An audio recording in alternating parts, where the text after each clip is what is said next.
आज हम आपको इस वीडियो में बताएंगे कुछ इम्पॉर्टेंट पारिस्थितिकी एवं पर्यावरण से संबंधित क्वेश्चन, इकोलॉजी एंड इन्वायरमेंट से संबंधित क्वेश्चन।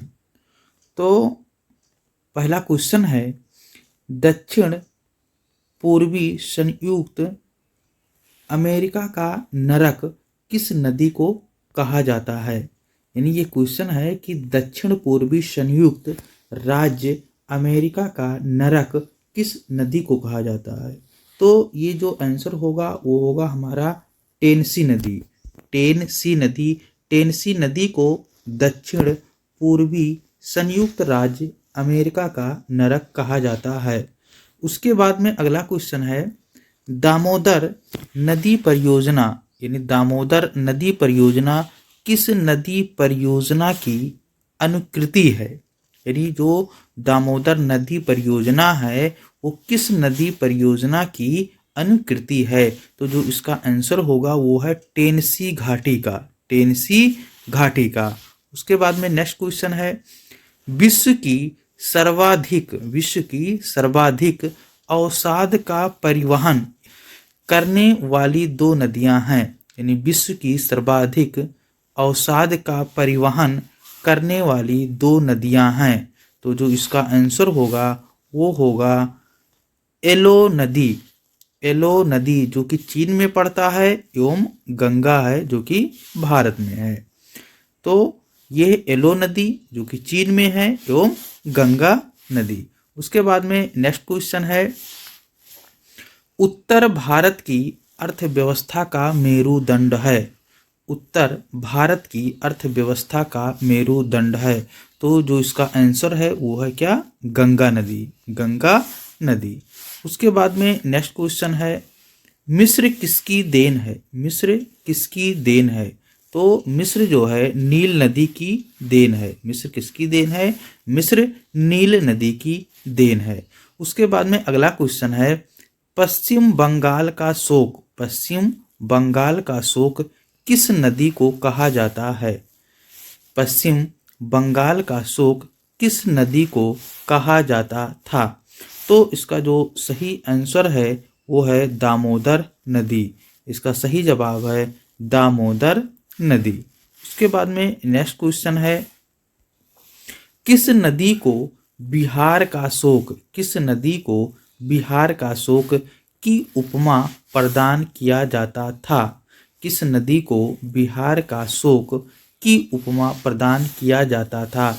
तो इसका सही जवाब है कोसी नदी। यानी इसका जो सही आंसर है वो कोसी नदी। उसके बाद में अगला क्वेश्चन है,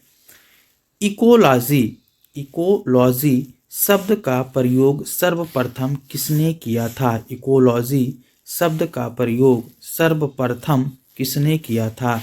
तो इसका सही जवाब है अर्नस्ट हेकेल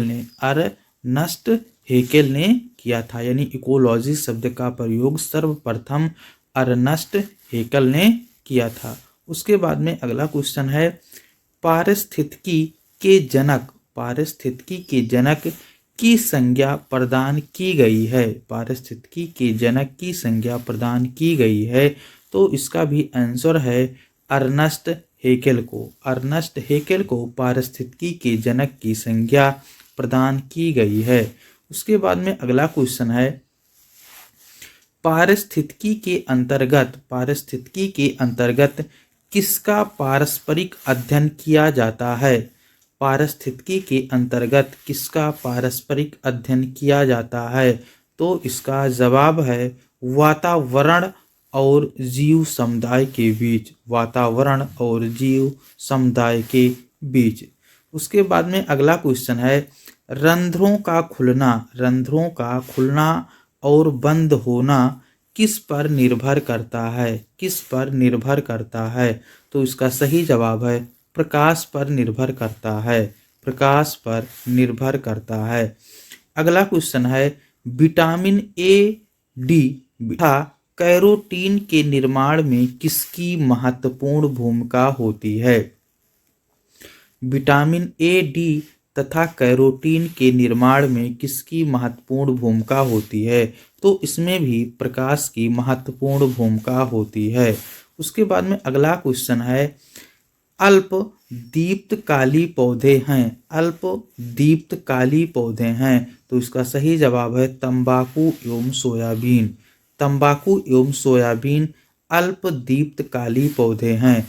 उसके बाद में अगला क्वेश्चन है, छाया प्रिय पौधों को कहते हैं, छाया प्रिय पौधों को कहते हैं, जिसको छाया अच्छा लगता है उसको कहते हैं हेलियोफोबस। हेलियोफोबस, हेलियोफोबस को हम छाया प्रिय पौधे कहते हैं।